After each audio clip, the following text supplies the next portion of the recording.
Ya con 16 años, Soli se dio cuenta de lo que era la sociedad tangerina, descubriéndose él mismo las relaciones que tenía con gente de otras partes, los del sur de Marruecos, los de Tetuán o los de Ceuta.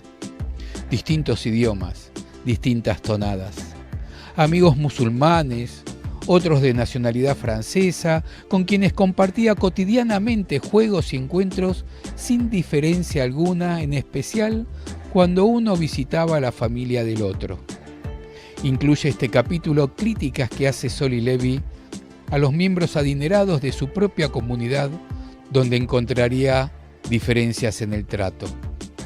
13º capítulo, Compañerismo judeo-musulmán, con el que cerramos el segundo de los 5 discos de La vida en Jaquetía, que lleva por nombre Juegos, dándonos pie en nuestro próximo podcast al comienzo del tercer disco, Músicas, que promete ser muy jugoso.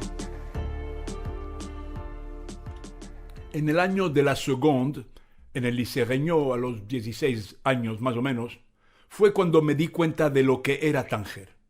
Porque antes no tenía la jochma, hebreo sabiduría, ni el meollo bastante desarrollados para fetnear de lo que era la vida. Me di cuenta también gracias al baloncesto, que nos permitió codearnos con gente de otras partes. Casi todos los equipos contra los que jugamos no sabían ni entendían más que un idioma, máximo 2. Los del sur de Marruecos, nada más que francés y arbia. Los de Tetuán y Ceuta, español ucán árabe, sinónimo de guerre, es decir, solamente. Y de música, por ejemplo, 1 o 2 estilos los gustaban, y gracias. Pero vosotros, ¿quién y quién como vosotros? A mí los idiomas y los acentos me encantaban. Mis amigos moros los obligaba a jadear conmigo en arbia, aunque un Omar Akalay o un Amin Sharif o un Mohammed el Arabi Hammal hablaban mejor francés que mí y que cualquier francesito hijo de profesor du lycée. Yo iba al palacio de Mohammed Tazi, hijo del Mendub, primer representante del rey, como a mi casa. Nacimos el mismo día los dos, el 1 de noviembre de 1939. Vos lo digo a ver si me mandáis algún regalito, aunque sea de mentiras, ¿eh? Y también había un francés que se llamaba Delachaise, rubio y delicado, que había nacido el mismo día.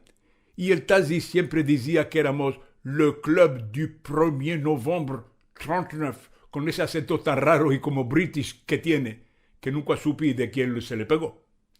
Aquí se impone una parénthèse que a muchos no los va a gustar, pero aquí está, tacfeada en mi garganta desde hace años y tengo que sacarla para desahogar de una vez. Como estaba diciendo, iba a casa del Tazi cuando me daba la gana. La mayoría de las veces él me llevaba, o más bien su chofer. Con el Arbi Hammal, de una gran familia de Tánger, lo mismo.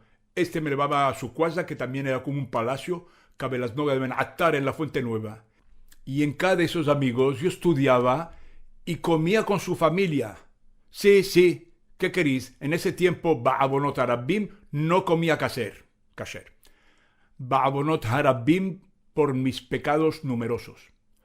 Comía gelseado, sentado, en el suelo y con las manos, que ansina me gustaba como un hijo más de la familia. Y eso que los míos, mi familia, era muy modesta. No éramos aniyim, hebreos pobres, pero ya vos conté las sarot que pasaba mi padre, sarot sufrimientos que pasaba mi padre para apoyar a unos chavitos para ayudar.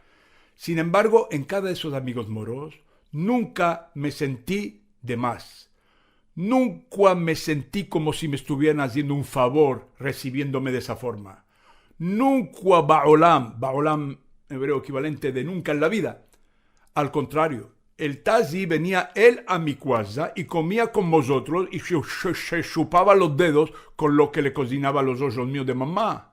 Lo mismo pasaba con Omar Akalay y con Amin Sharif, hijos de las mejorcitas familias tanzawíes. Pero, y aquí viene la parte de la parénthèse que para algunos será, creo, dura de tragar. Nunca me trataron de esa forma los judíos ricos y válidos. Judíos como mí, pero no como mí.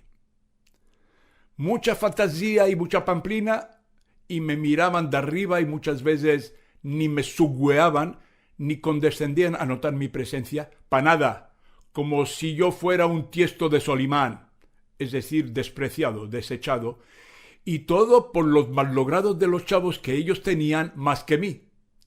Uno hasta llegó a venir al liceo a caballo, a caballo al liceo, con su bombita y sus zaragüeles y sus botas.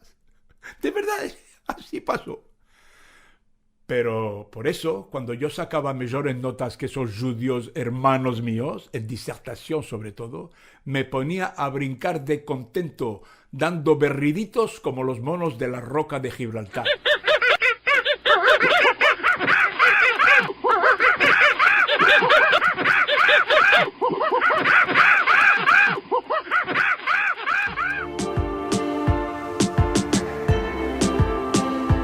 Y así pasó el 13º capítulo, Compañerismo Judeo-Musulmán, donde finalizamos el recorrido por esta sección Juegos, la segunda de las 5 secciones de La Vida en Jaquetía, para que no se pierda. Este podcast es posible gracias al Centro Sefarad Israel de España y al Centro Cultural Sefarad de Argentina. En el próximo podcast vamos a dar comienzo al tercer disco, a la tercera sección de las 5 que conforman La Vida en Jaquetía, en este caso titulada Música. Podrán encontrar más detalles y más información sobre esta propuesta y sobre la vida de Sol y Levi en lavidaenjaquetía.com.